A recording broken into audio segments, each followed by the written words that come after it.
What would you do if you found a stranger crying at your daughter's grave, holding a baby who turns out to be your granddaughter? Thomas Fairburn wasn't the type of man who cried in public. People in Phoenix knew his name because it was printed on the side of buildings, hospitals, charity centers, and even a highway exit. But none of that meant anything on the mornings he forced himself to walk through the gates of Greenwood Memory Lawn Cemetery.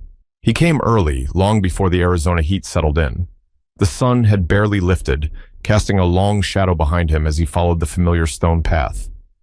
Every year since his daughter's passing, he'd shown up on this exact date, at this exact hour. He always brought the same flowers. He always stayed for exactly 15 minutes. He always left before his heart got too heavy. But before he even reached her headstone, he stopped. Someone was already there. Not just someone. A man holding a tiny baby, both of them facing Lily's grave like they belonged there more than he did. Thomas didn't speak at first. His brain tried to piece the scene together slowly, even though nothing about it made sense. The man was on his knees, his shoulders shaking. The baby, light brown skin, big tired eyes, rested against his chest, her small fingers curled in his shirt. It took a moment before Thomas recognized him. "Marvin?" he breathed out. The man lifted his head, startled. It really was him. Marvin Deshawn, the janitor from the Fairburn Corporate Plaza. Thomas had seen him plenty of times, usually pushing a mop bucket or tidying up after meetings Thomas didn't even remember attending. They had never had a real conversation. Thomas doubted they even knew each other's voice. Yet here he was, crying at his daughter's grave. "What are you doing here?" Thomas asked, more confused than angry. He didn't raise his voice, but the tremble in it made the question sound harsher. Marvin stood up quickly, adjusting the baby in his arms as if shielding her. "Mr. Fairburn, I didn't expect you here." "That much is obvious." Thomas took a few steps closer. "Why are you crying at my daughter's grave? And whose child is that?" Marvin didn't speak right away. His eyes drifted back toward the headstone, and his lower lip quivered like he was choosing between fear and truth. Thomas didn't like that. He didn't like not knowing what this man knew. "Answer me," Thomas insisted, though his voice cracked on the last word. Marvin swallowed hard. "Sir, I shouldn't be the one standing here before you, not like this, but I come here every week, and today, I couldn't hold it in." The baby let out a soft whimper, gripping Marvin's collar tighter. Thomas noticed how gently the man rocked her, calming her without even thinking. "Why here?" Thomas repeated, softer now. "Why her grave?" Marvin slowly exhaled. "Because she was my wife." The world around Thomas seemed to fall silent at once. No cars from the street, no birds overhead, no breeze through the trees. His breath stopped somewhere in his chest. "What did you just say?" Marvin looked him straight in the eyes. "Lily was my wife." Thomas stared at him, stunned. The cemetery suddenly felt too small for the weight of the words that had just been spoken. "That's impossible," Thomas whispered. She never told me anything like that." "I know," Marvin said quietly. "She was scared." Thomas shook his head, needing something solid to hold on to, but his thoughts were scattered. "Scared of what?" Marvin didn't hesitate. "Scared you wouldn't accept me. Scared you wouldn't accept us." Thomas's gaze fell to the baby again. Her tiny fingers, her half-awake blink, the soft curls on her head. "Who is she?" he asked, though his voice already carried the answer he feared. Marvin tightened his hold protectively. "Her name is Ari Deshawn. She's your granddaughter." The word granddaughter struck Thomas with a force he couldn't prepare for. He felt his knees weaken, and he had to step back to stay upright. He'd spent a year mourning a daughter he barely understood, and now he learned he had lost more than he ever realized. He opened his mouth to say something, anything, but the words didn't form. Marvin's voice was barely above a whisper.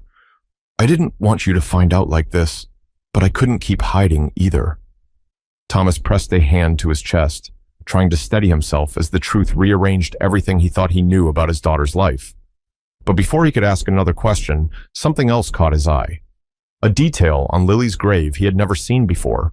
Thomas leaned in, squinting at the small object resting at the base of the headstone.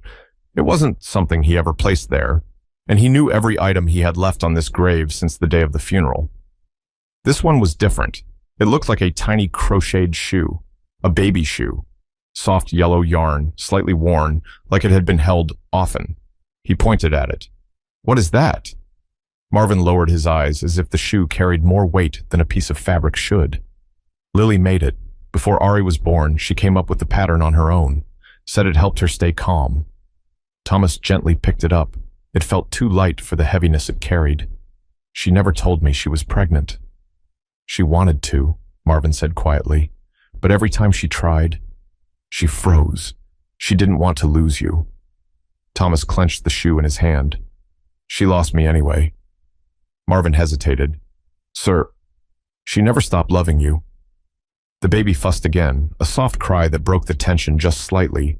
Thomas glanced at her, really looked this time. "She looks like her," he murmured, almost to himself. Marvin nodded. "Everyone says she has her smile and her stubbornness." Thomas let the baby shoe drop gently back onto the grave. "How long were you two married?"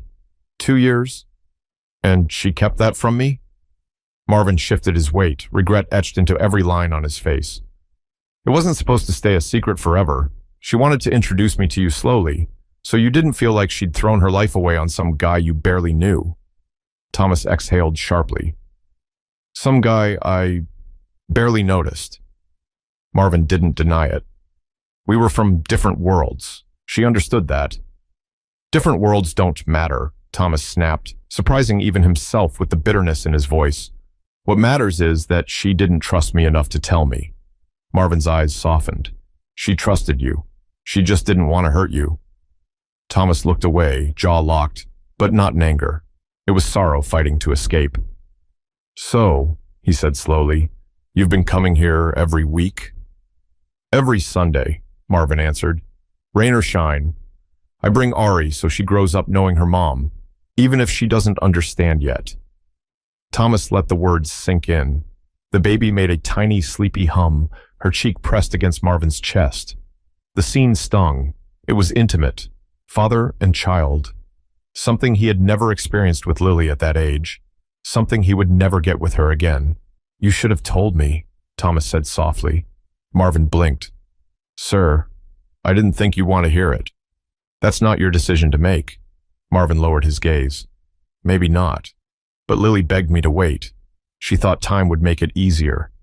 Thomas felt a burn behind his eyes. He swallowed hard. Time ran out. Silence settled between them again. But this time, it wasn't cold. It was heavy with everything they both wished had gone differently. Finally, Thomas spoke again, his voice steadier. "Why today? Why are you crying today?" Marvin looked up at him, eyes shining, "Because today was supposed to be our anniversary." Thomas's breath caught. "And because," Marvin continued, looking at the grave, "this is the first year I have to tell her she's missing out on seeing her daughter grow." A long beat passed before Thomas whispered, "I didn't know she loved someone this deeply." Marvin's voice cracked. "She loved you just as deeply. She talked about you all the time." Thomas dug his fingers into the fabric of his suit jacket, trying to hold himself together. "I don't deserve that." Marvin adjusted Ari. "Maybe not, but she believed in forgiveness." Thomas stared at Lily's engraved name, tracing it with his eyes the same way he used to trace her handwriting on birthday cards she made as a child. "Why didn't she come home more often?" he asked quietly. "Why did she stay distant?" Marvin took a shaky breath. "Because she didn't want you to think she'd chosen me over you." Thomas closed his eyes. "I pushed her away," he whispered. "No," Marvin said, stepping closer. "She wanted to keep everything balanced. She just didn't know how." Thomas finally looked him in the eye. "So tell me everything, all of it. I need to know who my daughter really was." Marvin swallowed, tightening his hold on Ari. "I'll tell you, but it's a long story." Thomas nodded once. "I'm listening." But before Marvin could begin, Ari's soft whimper grew into a cry, forcing him to rock her gently. And suddenly, Thomas realized they couldn't continue this conversation standing over a grave. Thomas watched Marvin bounce the crying baby gently, swaying from side to side in that instinctive way only a parent seems to understand. Ari's tiny fists pushed against his chest, her little face scrunched up, fighting whatever discomfort babies fight. Hunger, tiredness, confusion, maybe all three at once. "We can't talk here," Thomas said. "Come with me." Marvin hesitated, Sir, I don't think... I'm not asking you as your boss, Thomas cut in, voice steady. I'm asking as Lily's father. That changed something. Marvin nodded slowly. They walked toward the parking lot. Thomas unlocked his car, a sleek black Lexus, and paused when he realized Marvin was instinctively backing away, as if he didn't want to dirty the leather seats with his work clothes. You're fine, Thomas said. Get in. Marvin opened the back door carefully and secured Ari into the car seat he carried everywhere. Thomas watched him buckle each strap with the same tenderness a surgeon uses in an operating room. Once the baby settled, they drove in silence toward a shaded picnic area nearby. It overlooked a small pond in Encanto Park, a place Lily used to love when she was in middle school. Thomas parked. They sat at a table under a tree. Marvin held Ari in his lap now, patting her back gently until she calmed. All right, Thomas said quietly. Tell me how it happened. How you two met. Marvin breathed out slowly. She was volunteering at the community center off 19th Avenue. I worked nights back then, so I'd stop by in the afternoons to help set up chairs for the tutoring sessions. Thomas raised an eyebrow. You volunteered too? Marvin nodded. Not much, just small things. I wasn't someone people would expect to tutor kids, but I could help with the heavy lifting. And she liked that? Marvin smiled faintly. She liked that I didn't try to impress her. Everyone else acted like she was made of gold because she carried your last name. I didn't know who she was at first. She didn't introduce herself as some heiress. She was just Lily to me. Thomas looked at the water. She used to do that. Hide her last name. She thought people treated her differently because of it.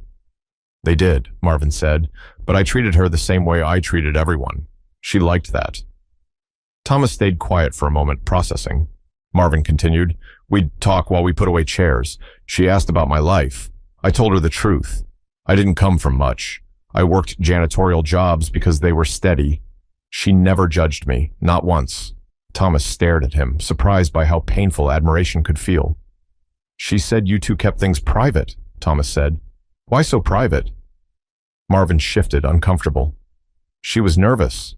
She said you had big dreams for her, that you didn't want her settling for anything less than someone who could match your status. Thomas closed his eyes briefly. I didn't mean it like that. She didn't know that, Marvin replied softly. And, well, that we were different in a lot of ways. Different. The word weighed heavily between them. Thomas leaned forward. Did she love you? Marvin nodded without hesitation. With everything she had. And you loved her? Still do, Marvin said, his voice breaking. She changed my whole life. Thomas swallowed hard. He heard truth in every syllable. And the marriage? He asked. Where did that happen? At the courthouse in Tempe. Small ceremony. No guests. She wore a simple dress. We planned to do a real wedding once things felt safe enough to tell you. Thomas felt a twist in his chest. Safe enough, he repeated quietly. She shouldn't have needed to feel safe from me. Marvin looked at him, not with judgment, but with sympathy. She didn't want to lose you. She really wanted you two to have a relationship again. Thomas wiped a hand over his face. I kept waiting for her to reach out. She thought I was upset with her for moving out. I thought she didn't want me involved in her life anymore. A misunderstanding turned into distance, Marvin said quietly. She talked about fixing it. She just didn't know how. Thomas took a shaky breath, staring at the pond. Ducks skimmed across the water like nothing in the world was wrong, but everything was wrong. Tell me about the pregnancy, Thomas said. Marvin's expression softened. She was so happy. She cried the day she found out. Not scared. Happy. She wanted to tell you. We argued about it sometimes. I begged her to tell you. Thomas looked at him sharply. You did? Of course, Marvin said. You're her father. I knew you deserved to know. She just wanted the moment to be perfect. Thomas's voice fell to a whisper. I would have given anything for imperfect. Marvin looked down at Ari, brushing a fingertip over her tiny curls. She told me she'd tell you after Ari was born. She thought holding your granddaughter would soften everything. Thomas felt that sentence in his bones. Why didn't she? He asked. Marvin closed his eyes. Because she never made it to the hospital. Thomas's breath stilled. Don't tell me yet, he whispered. I'm not ready for that part. Marvin nodded silently. Ari shifted in his lap, eyes half opening, searching for something familiar. Marvin rocked her again. Thomas watched, struck by the quiet, instinctive love in the man's movements. For the first time, Thomas truly understood. This man had loved his daughter in ways he never saw, and he loved this child with every fiber he had left. But Thomas also sensed Marvin was leaving something out, something heavier than heartbreak, something that was about to change the way he saw everything that happened the night his daughter died. For a while, neither of them spoke. The breeze lifted the surface of the pond in tiny ripples, and Ari made a soft clicking sound with her tongue as she drifted back toward sleep. It should have been a peaceful moment, but Thomas felt something clawing at him from the inside, a pressure he hadn't allowed himself to face in decades. He cleared his throat. "Marvin, tell me the truth, the full truth. What was Lily's life like with you? Was she happy?" Marvin didn't answer right away. Instead, he lifted Ari onto his shoulder and gently patted her back, staring at the water as if it held the memories he was pulling from. "She was happy," he finally said, "not because life was perfect, but because she felt free. With you, she was proud of what you built. But she always felt like she had to fit into this picture of who she was supposed to be with me. She didn't have to be anything except herself." Thomas rubbed his forehead. "I didn't know she felt trapped." "She didn't blame you for it," Marvin said. "She said it was just the way she grew up. Expectations everywhere she turned. She thought you were disappointed in her when she stepped outside of the path you imagined for her." "I was never disappointed," Thomas whispered. "Never." "She didn't know that," Marvin repeated gently. Thomas let that sit in his chest, heavy as a boulder. How many conversations had he postponed? How many times had he assumed she'd know how much he cared without ever hearing it from him? "She told me once," Marvin added softly, "that she wanted you to see her for who she really was, not just who you hoped she'd become." Thomas tightened his grip around the edge of the table. "I didn't realize she thought that way." "She wanted to talk to you," Marvin said. "She'd rehearse what she wanted to say. She even wrote letters, but she never sent them." Thomas's head snapped up. "Letters?" Marvin nodded slowly. "I have them at home." A wave of guilt washed through Thomas so suddenly he had to steady himself. His daughter had tried to reach him silently in writing, while he waited for her to say something she was too scared to say out loud. "What did she write?" Thomas asked, his voice rough. "I didn't read all of them," Marvin said. "Some were personal, meant for you. But the ones I did read were full of love. She talked about missing you, wishing things could be simple again, wishing you could meet me without judging her." Thomas pressed his fingers to the bridge of his nose, breathing slowly. "I feel like I failed her." "You didn't fail her," Marvin said firmly. "You just didn't know." "But I should have," Thomas argued. "I should have paid more attention. I should have asked her more questions. I should have been there." Marvin looked at him, really looked at him, with a softness Thomas didn't expect from someone who had every reason to resent him. "She loved you, sir, even when she disagreed with you, even when she was scared. She loved you more than she ever let on." Thomas swallowed. "And I loved her more than she ever knew." Marvin shifted Ari again, giving her a gentle bounce. "Then maybe it's not too late to know her better. Even now." "How?" Thomas whispered. "She's gone." "Through her daughter," Marvin said quietly. "Through her letters. Through the things she left behind. You might not get the years you lost, but you can still learn who she became." Thomas met his eyes, and for the first time since arriving at the cemetery, something inside him began to soften. The anger, the confusion, the shock. They all started melting into something more human, something painfully clear. "I want to know everything," Thomas said. "And I want to help. With Ari. With you. With anything you need." Marvin stared at him, surprised. "You don't owe me anything." "But I owe her everything," Thomas replied. For the first time, Marvin didn't look like a man standing in the shadow of Thomas's wealth or power. He looked like a father, just like him, trying to carry the weight of a future he didn't expect. "All right," Marvin said. "I'll tell you what happened that night." He shifted in his seat, the memory clearly hard for him to revisit. Thomas leaned in, bracing himself. But before Marvin began, Ari's tiny hand reached out and brushed Thomas's wrist. A small touch that hit him harder than any sentence ever could. Ari's little fingers curled around Thomas's wrist like she was claiming him without even knowing who he was. He froze. Her touch was soft, barely more than a brush. but the impact hit him straight in the chest. It felt like Lily reaching out through time, through loss, through everything he'd failed to understand.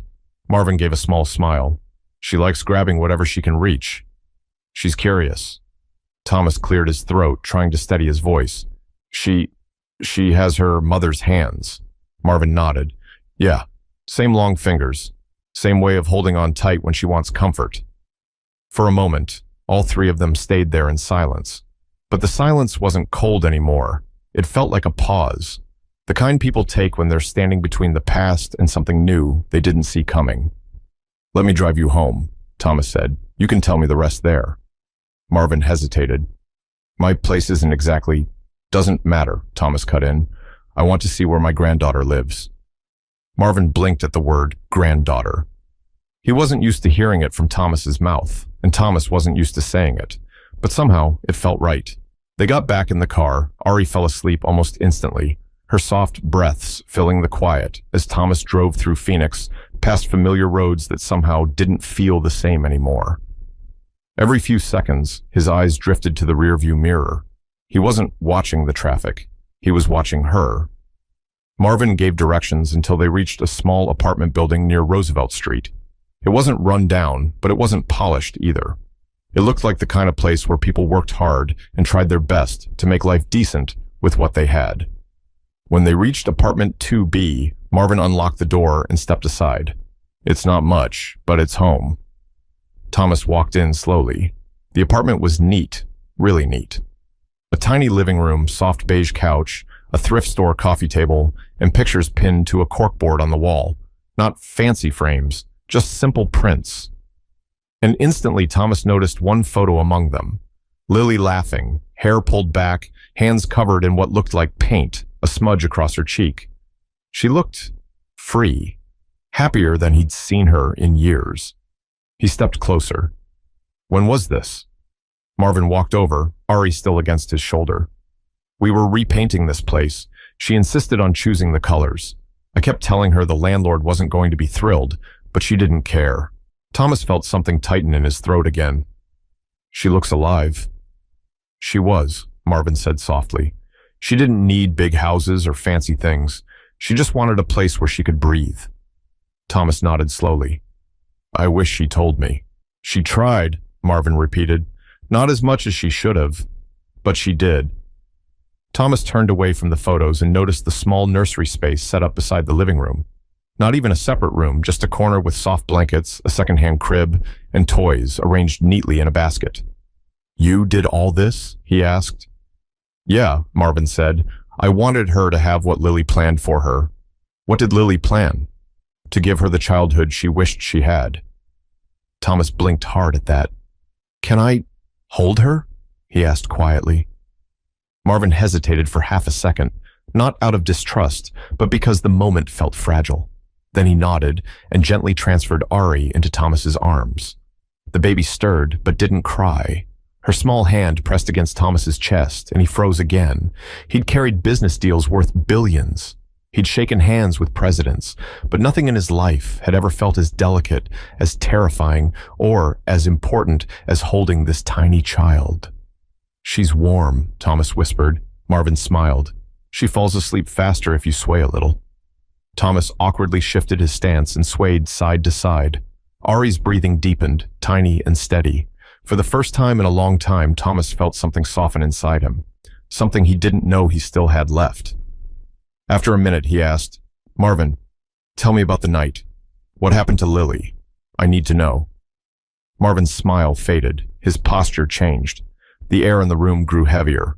All right, he said quietly, but what I'm about to tell you, it's not easy. Not for you, not for me. Thomas held Ari a little tighter. I'm ready. Marvin nodded, sitting down slowly on the couch, his eyes fixed on a spot on the floor, as if the memory lived there. It wasn't just an accident, he began. There's more you don't know. Thomas felt the hairs on his arms rise, but before Marvin continued, a sudden knock at the door made them both turn, and the look on Marvin's face told Thomas that whoever stood outside wasn't someone he expected. Marvin stiffened the moment the knocking started. It wasn't loud, but it wasn't light either. The kind of knock that told you someone wasn't there for a friendly visit. Thomas shifted Ari slightly, careful not to wake her, and glanced at Marvin. You expecting someone? He asked. Marvin shook his head. No, not today. The knock came again, this time sharper. Marvin stood slowly and walked to the door, peeking through the peephole. His shoulders sagged with relief, but relief mixed with hesitation. It's my neighbor, he said. Miss Riley. Thomas watched as Marvin opened the door halfway. A woman in her late 60s stood there, holding a small bag of groceries. She had silver hair pulled into a loose bun and wore a faded blue cardigan. Her gaze flicked past Marvin and landed on Thomas immediately. Oh, she said, you have company today. Marvin cleared his throat. Miss Riley, this is Thomas. She stared at him for a few seconds, recognizing his face from the news, or maybe from the buildings that carried his last name. She stepped inside only enough to hand Marvin the grocery bag. You ran out of diapers yesterday, she said. Figured you'd need more. Marvin smiled faintly. Thank you. I appreciate it. She nodded, then looked at Thomas again, her voice lowering. He's a good father, just so you know. Thomas blinked, unsure how to respond to praise he felt he didn't deserve. I can see that, he said quietly. Miss Riley offered a gentle smile and backed toward the hall. I'll leave you all to talk. When the door clicked shut, Thomas looked at Marvin. You've got people looking out for you. Marvin shrugged softly. She's been helping me since Ari was born. Brings food sometimes, checks in when I work late. Thomas nodded slowly. Lily would have liked her. I think so too. They sat again, and Marvin folded his hands together, elbows resting on his knees. His face changed, less guarded, but weighed down by something he couldn't carry alone. You said the accident wasn't just an accident, Thomas said. Tell me what you meant. Marvin took a deep breath. That night, she wasn't just heading home. She was heading to see you. Thomas's heartbeat thudded once, painfully. To see me? Why? She'd finally made up her mind. She wanted to tell you everything. About me, about the marriage, about the baby. She said she didn't care what your reaction would be. She just wanted to stop hiding. Thomas held Ari tighter. I didn't know she planned that. She was nervous, Marvin said softly, but she packed a small bag with the ultrasound pictures, her wedding ring, and a letter she wrote for you. Thomas closed his eyes. A letter. She put it in the glove compartment, Marvin added. The police told me afterward. They said they recovered the bag but didn't understand its meaning. Thomas's voice cracked. Why didn't they give it to me? I don't know, Marvin answered. I only found out because I kept calling the station until someone finally checked for me. They said they still had the items in storage, but I never went to get them. It felt too painful. Thomas opened his eyes, anger and heartbreak swirling in them. She was coming to me, and I didn't even know. Marvin's hands tightened together. She was tired. She'd worked a long shift and then stayed late at the community center. She shouldn't have been driving, but she insisted it had to be that night. She said something felt urgent. Thomas took a slow, trembling breath. What caused the crash? Marvin swallowed. A truck drifted into her lane. The driver admitted he looked down to grab his phone. She tried to swerve, but her car flipped. Thomas stared at the floor, jaw trembling. She died because someone wasn't paying attention, and I never got the chance to hear her tell me the truth. Marvin's voice softened to a whisper. She loved you, sir. Even at the end, she was trying to fix things. Thomas felt the weight of it settle into his bones. The missed calls, the distance, the silence, the years of stubborn pride on both sides. He finally managed to speak. I want to get her things. Today. Marvin nodded. We can go. I'll help you. Thomas looked down at the sleeping baby in his arms, her tiny breaths pressed against his chest like little reminders of the life Lily left behind.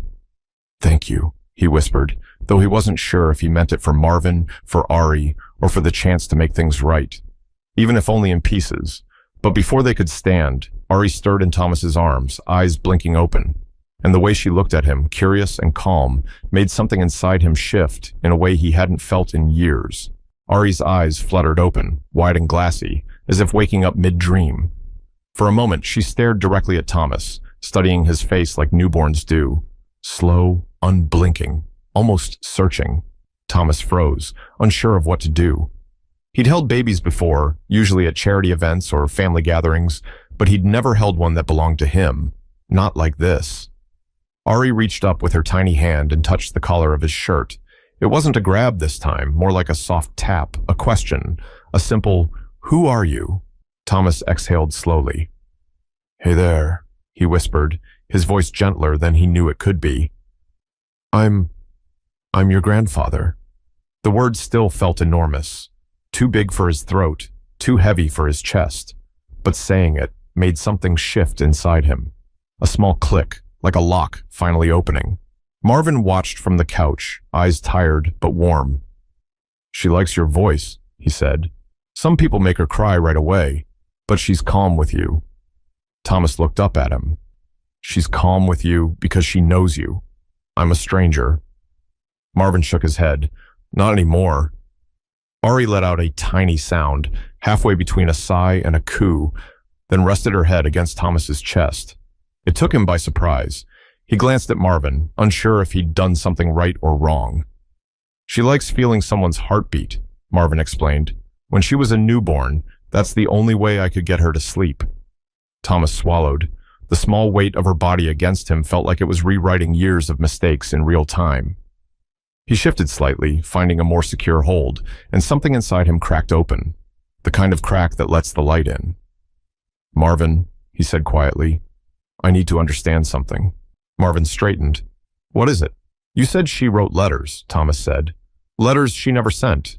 Did she ever resent me?" Marvin shook his head immediately. "No, not once. She got frustrated sometimes, yeah. But she didn't resent you. She said you carried so much on your shoulders that sometimes you forgot how to carry yourself." Thomas felt the words hit deeper than he expected. "She said that?" "More than once," Marvin said. "She wanted you to live, not just work." Thomas looked down at Ari again. "I thought providing was enough." "It was," Marvin replied. "But she wanted you, not just the success, not just the name. She wanted the man." Thomas had no answer. He'd spent years believing the best way to love Lily was to give her everything he never had, but maybe all she wanted was something he rarely gave. His time. "Marvin," he said, his voice tightening, "I can't change the past, but I want to be here now for Ari. For whatever you need." Marvin's expression softened with something like relief. "I'm glad to hear that." Thomas hesitated. "You've done this alone for months. How did you manage?" Marvin looked down at his hands. "Honestly, some days I barely did. I'd wake up at 3 a.m. with her crying, feeling like I was failing at everything, but then I'd remember how excited Lily was to become a mom. I promised her I'd give Ari the life she deserved." "You kept that promise," Thomas said. "I try," Marvin replied. Thomas shifted Ari gently into the crook of one arm. "Let me help you now." Marvin blinked, surprised. "Help? How?" "With everything," Thomas said. "Childcare, money, support, whatever you need. This is my granddaughter, and Lily would want me to help raise her." Marvin braced his elbows on his knees, overwhelmed. "I didn't think you'd want to be part of her life." "I didn't know she existed," Thomas said, "but now that I do, I'm not letting her go." Ari yawned against his chest, her small mouth opening just enough to make Thomas smile. It was a simple thing, a baby's yawn. But it felt like a doorway opening between two men who had been on opposite sides of the same grief. "You're doing good with her," Marvin said. Thomas looked startled. "You think so?" "I know so," Marvin answered. "She can feel when someone cares." Thomas lifted one hand and gently smoothed the curls on Ari's head. "I care," he whispered, "more than I knew I could." Marvin leaned back on the couch, exhausted but lighter than he had been minutes earlier. "I'm glad she has you." "And I'm glad she has you," Thomas said. "You saved her." "I'm just trying to survive," Marvin replied softly. "You did more than that," Thomas said. "You held our family together without even knowing it." The words hung in the room like a truce. Not forced, not rushed, simply the truth. "Let's go get Lily's things," Thomas said. "I want to read the letter. I want to understand everything." Marvin nodded. "We can go now. The station's open." Thomas stood up with Ari still in his arms, and for the first time, he looked like a man who wasn't carrying grief, but purpose. But as they stepped toward the door, Marvin's phone buzzed on the table, and the look that crossed his face told Thomas that whatever was coming next wasn't going to be simple. Marvin reached for his phone, and the moment he saw the screen, the color drained from his face. Thomas shifted Ari in his arms, watching him carefully. "Everything all right?" Thomas asked. Marvin didn't answer right away. He stared at the phone like it carried a weight he wasn't prepared to pick up. Finally, he exhaled. "It's the police station. I left a message earlier asking about Lily's belongings. They're calling back." Thomas nodded. "Answer it." Marvin swiped to take the call. "Hello? Yes, this is Marvin Deshawn." He listened, eyes narrowing slightly. Yes, I understand. We're on our way now." His eyebrows tightened. "Wait, what do you mean it's not just the bag? What else is there?" He paused. "All right, we'll be there soon." When he hung up, Thomas stepped closer. "What did they say?" Marvin rubbed the back of his neck. "The officer said they found something else with Lily's things, something they didn't realize belonged to her at first." Thomas frowned. "What is it?" "He wouldn't tell me over the phone," Marvin said, "but he said it was stored separately, marked as unidentified property." Thomas tightened his hold on Ari. "Then let's go." They drove silently toward the station. Ari fell asleep again, her tiny breaths filling the car with a sense of calm that none of the adults felt. When they arrived, Marvin led the way inside. A young officer recognized his name and disappeared into the back room. Minutes passed before he returned with a box, not a large one, not heavy, just a cardboard container with a few pieces of tape holding it shut. He set it on the counter. "This was recovered from the vehicle," the officer explained. "We weren't sure what it belonged to until Mr. Deshawn called." Thomas stepped forward. "What's in it?" The officer gestured for them to open it. Marvin peeled back the tape slowly. Inside were Lily's things. The small bag she packed, the ultrasound photos, her wallet, a pair of earrings Thomas had bought her when she turned 21, and near the bottom, a sealed white envelope with handwriting Thomas recognized instantly, his own name on the front. He reached for it, his fingers trembling. Marvin and the officer stepped back, giving him space. Even Ari seemed to sense something important was happening. She stirred, but didn't cry. Thomas opened the letter. For a moment, he couldn't breathe. The handwriting wasn't perfect, slightly rushed, the way Lily always wrote when she was nervous. He swallowed hard and forced himself to read. "Dad, if you're reading this, it means I finally found the courage to tell you everything. I hope you're not angry. I hope you understand why I waited. I didn't want you to think I chose someone over you. I love you. I always did. But I also love Marvin, and I love our baby. I want you to meet her. I want you to know her. I want her to know the grandfather I always bragged about. I hope today is a new beginning. For all of us, love, Lily." By the time he reached the signature, Thomas's vision blurred. He pressed the letter to his chest, his shoulders shaking as a deep, raw grief finally cracked through the shell he'd spent years building. Marvin stepped forward carefully. "Sir, I'm sorry." Thomas shook his head, still holding the paper against him. "You loved her," he whispered. "You protected her. You gave her a life. A real life. I can never repay that." Marvin looked down. "I just wish she got the chance to say all this herself." "So do I," Thomas said. "More than you know." He folded the letter gently, placing it back into the envelope, as if it were the most precious thing he'd ever held. Maybe it was. When they stepped outside, the sunlight hit them with a quiet warmth. Thomas looked at Ari sleeping in the car seat and then at Marvin, who seemed lost between sorrow and relief. "I want to help you raise her," Thomas said softly. "Not as a stranger, as family." Marvin's eyes glistened. "I'd like that." Thomas placed a hand on his shoulder. "We'll make sure she grows up knowing who her mother was, and knowing she was loved by both of us." Marvin nodded slowly, a weight finally lifting from his posture. "She deserves that." They stood there in the parking lot. A wealthy man who had spent too much of his life alone, and a young father who had carried more than anyone ever realized, and between them, a baby girl whose tiny heartbeat had the power to bring two broken men into the same unknown, hopeful future. Thomas glanced toward the sky. "Lily, We're going to be all right. Not perfect, not healed overnight, but all right. Life doesn't always give second chances, but when it does, even if it comes late, even if it comes wrapped in heartbreak, you take it, you hold it tight, and you don't let it slip away. If you're watching this right now, reach out to someone you've lost touch with. Say what you've been meaning to say. Don't wait for tomorrow. Some words need to be spoken today.